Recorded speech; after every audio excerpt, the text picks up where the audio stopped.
zdaj pa tretja velika tematika, ki si jo obravnaval, se pravi v knjigi alkohol, prehranske motnje hranjenja, potem je bilo pa še depresija, tako da mogoče še se tle malo ustavimo. No.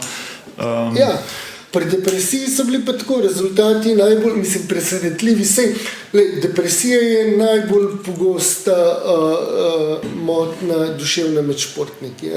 V bistvu ne bi bila toliko med splošno populacijo, čeprav sem jaz 2016 začel to raziskati, bilo pri nam nič, nobene raziskave, od zunaj zelo malo. Zdaj jih je vedno več, tudi pri nam so to tudi športni psihologi zelo zagrabili, in je vedno več raziskav in tudi v tujini je vedno več raziskav in mislim, da se bo zelo hiter, da se že kaže, da je pravzaprav depresije med športniki več kot med splošno populacijo, kar je do neke mere precej razumljivo, ko poznaš ozadje.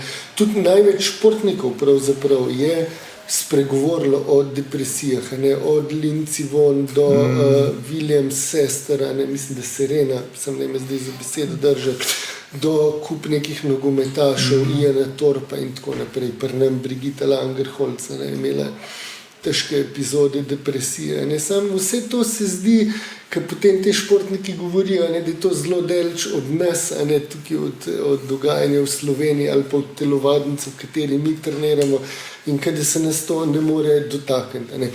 Pri depresiji je problem, ker se ne prepozna, ker dva taka hakeljca sta. Enostavno se vedno misli, da depresija pomeni utrujenost, brezvoljnost, apatičnost, da je tisto človek ima črne misli, ne more ostati samoumorljiv, ampak ne, imaš mnogo izredno heterogene slike depresije, se pravi, kup nekih različnih simptomov se lahko depresijo pomeni, kar v končni fazi, karkoli imaš, pravzaprav si lahko depresija. Tako da imam tudi prek tega gledati, da itak tudi vsak je malo žalosten ali pa vsak športnik, ki se malo sooča z nekimi neuspehi, pa je malo žalosten, mal brezvoljen, itak da ni depresiven, čeprav po drugi strani je pa ta agitirana depresija, ki se izraža v hiperaktivnosti, izrazitem nemeru, v nekem nezadovoljstvu, v zlorabi alkohola, to pa noben ne prepozna in tega pri športnikih je ogromno. In tukaj se zelo prekriva. Druga stvar pa je, da vsi mislimo, da depresijo zbolevajo, to so dovzetni ljudje, ki so šibki. Napačno, za depresijo v glavnem so dovzetni, so ljudje, ki živijo v izredno stresnem okolju. To so športniki. Ljudje, ki so perfekcionisti, ki so izredno prizadevni pri delu, ki so nepopustljivi, ki stalno dajo vse od sebe, potem pa zaradi velikih pričakovanj nikoli niso zadovoljni z doseženim. V bistvu ljudje, ki so raje dobri kot zadovoljni, in tukaj noter pa mislim, da športnike zelo enostavno prepoznaš, da vsak športnik se v tem prepozna, zato ni čudno, da je toliko te depresivne simptomatike. Mi pa smo z vprašalniki spet merili, ne moramo reči, da je toliko športnikov bilo depresivnih, ampak simptomatika je bila.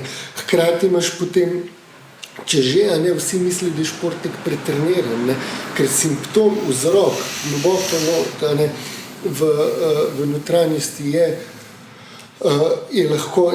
popolnoma drug, je pretreniranost, je depresija, ampak simptomi na površju so pa enaki, neka razdražljivost, agresivnost, jezljivost, spi se ali pa preveč se spi, apetit je ali ni, tako to, pa se malo neki muhavosti športnika morda pripiše, ali pa pretreniranost, ampak lahko gre pa z neko depresivne simptome. In mi, ki smo rezultate dobili, in tudi ta psihiater, dr. Pišler, ki je z nami delal, on je bil zaprepaden. Mi smo dobili polovica žensk, pa je vzorc, ki ga lahko posplošujemo, je dovolj, čeprav nikoli ni to tako enostavno, ampak polovica žensk, se pravi vsaka druga.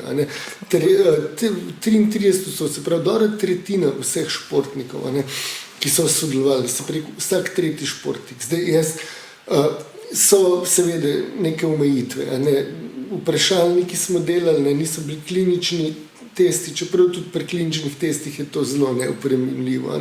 Vprašalniki na splošno mnogi učitelji, da prehit prepoznajo, kar je res, a ne, tudi.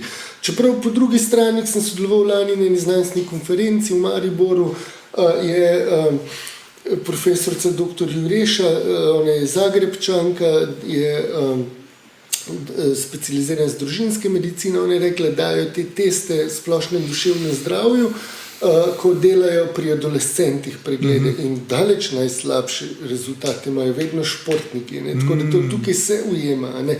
In jaz ne bi šel to del, že bi posploševal, da ima 50% športnic depresijo, ne? Kje pa sigurno ne. Ampak, ko bi gledal prek tega konteksta, ne, da je problematika, sigurno, ne, da je problem v depresivni simptomatiki, da se precej pogosteje, kot mislimo, športniki spopadajo z njo, ampak bolj to, če imamo športnika, ki je utrujen, ko nima apetita, ko je malo bolj agresiven, razdražljiv, ko ima te vzorce spanja podrte, da bi šel v to smer, da pa ni nujno pretrenirost, ni nujna neka muhavost športnika, da je lahko dejansko tudi v zadnji depresija in da se mu ustrezno neko pomoč, morda ali pa neke pristope potem ponudi.